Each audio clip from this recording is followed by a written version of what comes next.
21 ఏళ్లకే MLA చేయాలి అని చెప్పి నేను అడుగుతా అని చెప్పి నువ్వు అన్నావు. మరి ఇప్పుడు డైపర్లు వేసుకొని ఇప్పుడే తిరుగుతలేడు ఆయన. నువ్వు నెక్స్ట్ 2 ఏళ్ళకి మళ్ళీ సీట్ ఇస్తానంటే ఏంది? ఎక్కడి నుంచి ఎక్కడికి పోతున్నామని అడుగుతున్నా నేను ఇవాళ.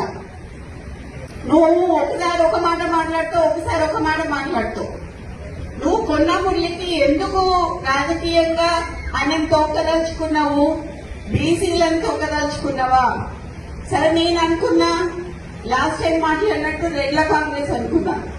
అక్కడేమో సంగారెడ్డికి పోయినప్పుడు నిన్న అక్కడ జగ్గారెడ్డి గారికి ఏమో అధిష్టానం చెప్తుంది అని చెప్పిండు. ఇక్కడికి వచ్చేమో రేవంత్ ప్రకాష్ రెడ్డి టికెట్ ఆయనే ఇచ్చినట్టు చెప్తాడు. ఇక మన 119 నియోజకవర్గాలకు కూడా నువ్వే ఇయరాది అయిపోతుంది. ఏదైనా కాంగ్రెస్ లా గుర్తుపెట్టుకో, రేవంత్ రెడ్డి అధిష్టానం నిర్ణయిస్తుంది తప్పితే ఇక్కడ సీల్డ్ కవర్ సీఎం ఉందని తప్పితే సీఎం అనేది కొంచెం కాపాడుకోవాలనంటే కొంచెం నిబద్ధతతో ఉండాలి.